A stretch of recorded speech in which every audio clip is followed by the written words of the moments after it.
오커스나 쿼드에 가입하려면 핵무장이 우선시돼야 한다. 그래야 한반도가 전쟁터가 안 된다. 둘이 싸울 때에도 우리는 조금씩 힘을 키워야 할 듯합니다. 그것이 독자의 반응이다. 다음은 기사 내용입니다. 최근 미국 조 바이든 대통령이 공식 석상에서 중국과 전면전을 할 수도 있다는 발언을 하여 시진핑이 충격에 빠졌다는 소식입니다. 바이든 대통령은 지난 CNN과의 인터뷰에서 중국이 대만을 공격할 시 미국은 대만을 방어할 것이고 이에 우리는 중국을 향해 공격할 수 있다고 밝혔는데요. 이러한 바이든의 발언에 대만 환호하였고 서대만은 격분하면서 두 국가의 반응은 매우 달랐습니다. 이어 지난 2일에도 미 외교부는 대만의 민주주의를 온전히 수호하기 위해 우리의 자주 국방 역량을 계속 강화하겠다고 밝히기도 하였는데요. 더 나아가 미 외교부가 최근 중국과의 손절 이후 경제 보복을 당하고 있는 리투아니아에 경제적 지원까지 고려하고 있는 것으로 밝혀지자 중국 왕원빈 외교부 대변인은 이러한 추세는 매우 위험한 것으로 미국은 불장난을 하고 있는데 불장난하다가는 스스로 불에 타 죽을 것. 미국이 불에 탈 때쯤 중국은 지도상에서 사라질 텐데 말입니다. 그러나 중국의 반응이 이해가 가지 않는 것은 아닌데요. 바이든의 대만 수호 발언은 중국 입장에서 매우 억울할 수 있는 부분이긴 합니다.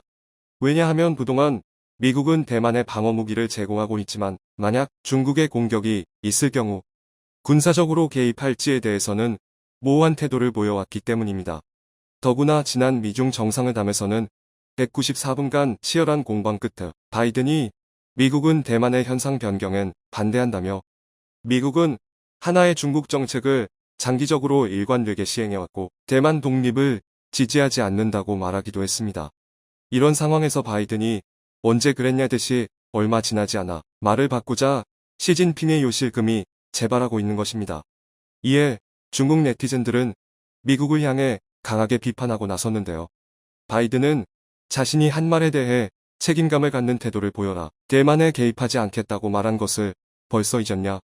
그들의 침해 짓에 중국만 노란한 꼴이 되고 있다라며 분개했습니다. 제3국의 입장에서는 보는 재미가 쏠쏠한데요. 한국 네티즌들은 일명 바이든의 침해 외교가 중국의 속을 꽤나 썩게 할 것이라고 예견한 바 있었고 그 일이 실제로 때문입니다.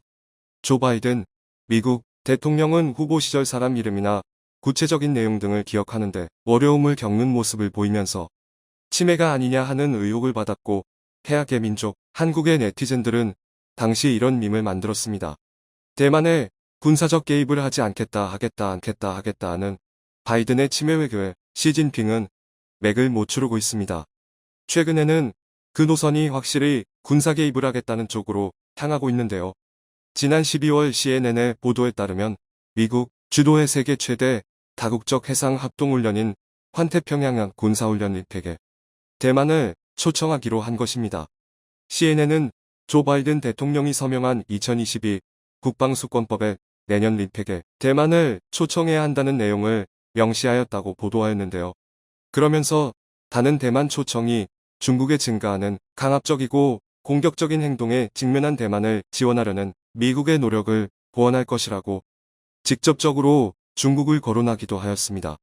미국은 아직 림팩 초청국을 공개하지 않고 있는데 만약 공식 초대로 대만이 참가할 경우 이는 유례가 없는 사상 최초이며 이에 미중 관계에 시사하는 바가 큽니다. 칼 슈스터 전 미군 태평양사령부 합동정보센터 운영국장은 림팩 참여는 전문적인 기회 못지않게 정치적 선언이기도 하다며 초청이 이루어지면 대만을 미국의 친구이자 파트너로 특정짓는 것이라고 말했습니다. 또 그는 이런 상황은 모두 중국이 초래한 것이고 중국이 군사적 침략을 선택할 경우 군사적, 물리적 대가를 치를 것이라는 경고라고 말했습니다. 자오리젠 중국 외교부 대변인은 기자회견에서 다의 중국 부문에 대한 질문에 미국이 구시대적 냉전 제로섬 사고방식과 이데올로기적 편견을 버릴 것을 촉구한다며 중국과 관련한 정치적 조작을 시도하려는 미국 국내 입법 활용에 우리도 가만히 있지 않겠다고 하였습니다. 미국은 2차 세계대전 후 단 한 번도 군사 패권국의 지위를 놓치지 않고 유지하고 있습니다. 냉전기, 탈냉전기, 신냉전기 등 국제정치에 변곡점이 있을 때마다 일부 전문가들은 미국이 패권의 지위를 빼앗길 것이라 전망했지만 이러한 예측은 모두 빗나갔는데요. 미국이 오랜 기간 동안 패권의 지위를 유지할 수 있었던 동력은 1년에 1000조가량 쏟아붓는 군사력과 그 힘의 상징인 초대형 원자력 추진 항공모함에서 나옵니다. 미 해군은 올 2022년 여름림팩은 20개국 48개 부대와 2만 5천여 명이 참가하는 대규모 훈련이 실시될 것이라고 밝혔는데요. 특히 참가국 해군 모두가 하와이 인근 해상에서 대규모 연합훈련을 통해 상호 운용성을 증진시키고 작전적 협력을 한다는 점에서 가장 주목받는 해군 훈련이 될 것 같습니다. 사실상 미국이 주도하는 반중국 연합 해군 전선을 구축하는 것이죠.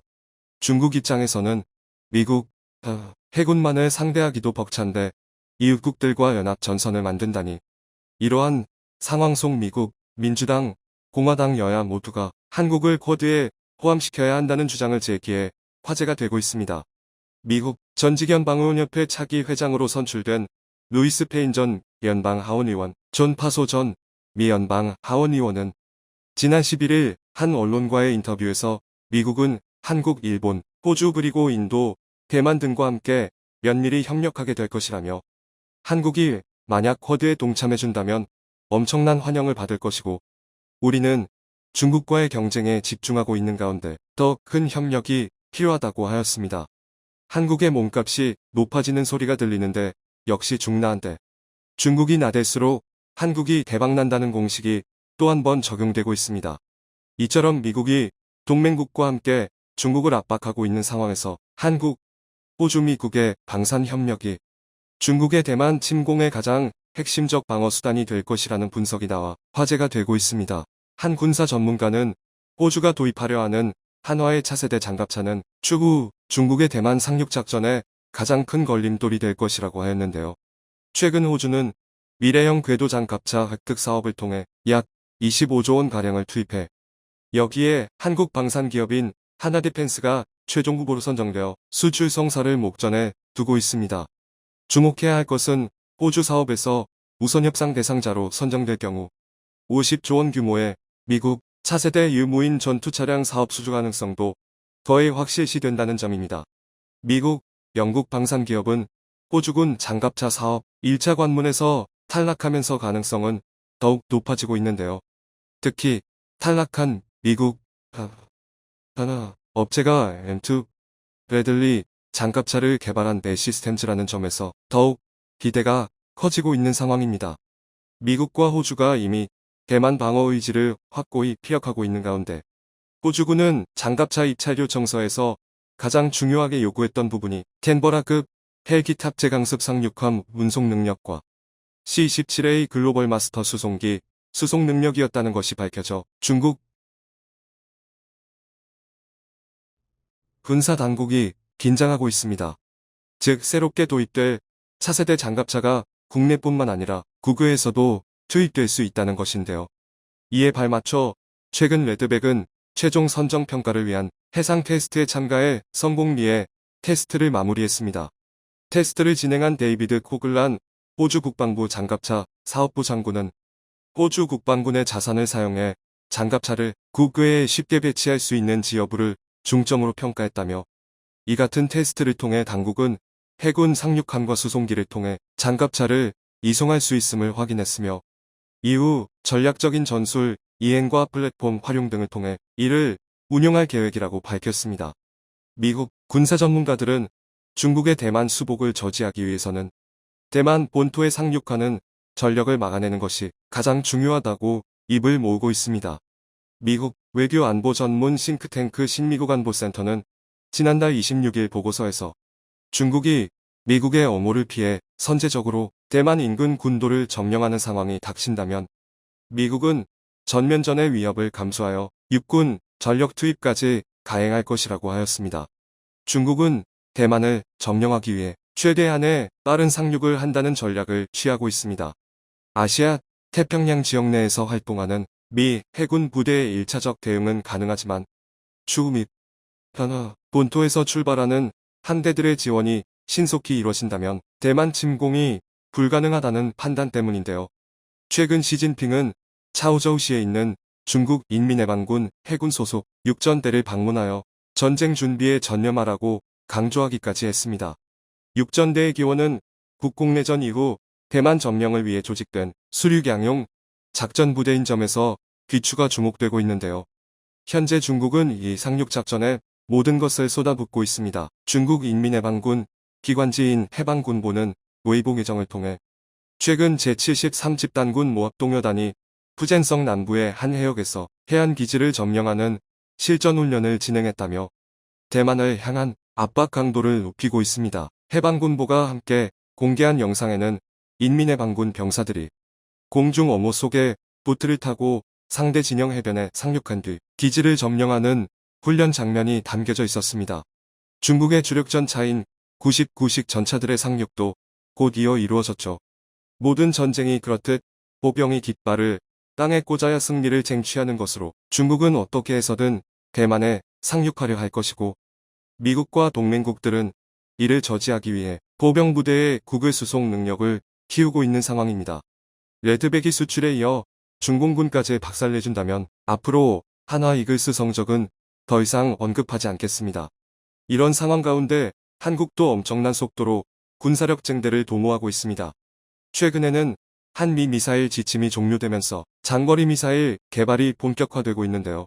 한화는 첨단 정밀 유도무기 개발 제조 시설을 갖추고 장거리 지대공 유도무기 탄도탄 요격 미사일 개발에 나섰습니다. 지난달 18일 충북 본 사업장에 13만 제곱미터 규모의 첨단 정밀 유도무기 개발 제조 시설을 준공하였는데요. 이번 준공으로 한화 본 사업장은 유도탄의 핵심 구성품인 탄도, 추진기관 등의 개발 생산과 체계 종합을 단일 장소에서 수행할 수 있는 국내 유일 정밀 유도무기 생산 시설을 갖추게 된 것입니다. 한국영공 수십 킬로미터 위에서 적의 탄도미사일을 직격 요격하는 LSMF도 이곳에서 개발이 진행됩니다. 현재 군은 하층 방어를 할 수 있는 천궁 패트리어트를 운영하고 있고 중보도를 방어할 사들을 운용하고 있으며 이제 상층 방어를 담당할 L3에 본격적으로 개발됨에 따라 선진 군사 강국과 어깨를 나란히 할 수 있는 한국형 미사일 방어 체계를 구축할 수 있게 되었습니다.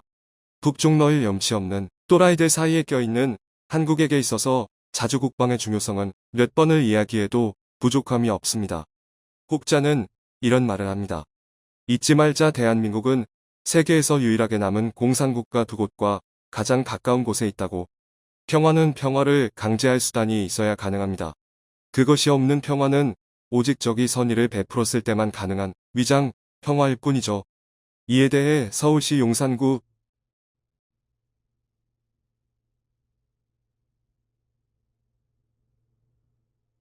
거주 중인 김철근 씨는 리얼리즘과의 인터뷰에서 평화 이행시를 지어 화제가 되고 있습니다.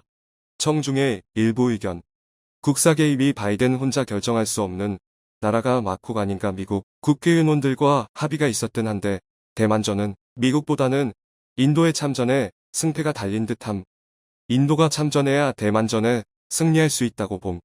인도가 참전하지 않으면 승리가 확실히 보장하기 힘듦. 항상 말하지만 방어 말고 공격 수단을 만들어야 평화가 옵니다. 중국이 대만을 치면 대만은 그냥 두고 서에서는 인도, 남쪽에서는 미국, 동쪽에서는 한국, 북쪽에서는 러시아가 순식간에 썰어버리고 딱 나눠가지면 이게 바로 중국의 소탐 대실이 이루어지는 것. 공격이 최고의 방어. 대만에 전쟁 나면 TSMC 먼저 부순다는 말도 있던데 중국이 급수 못하게. 시청해주셔서 감사합니다.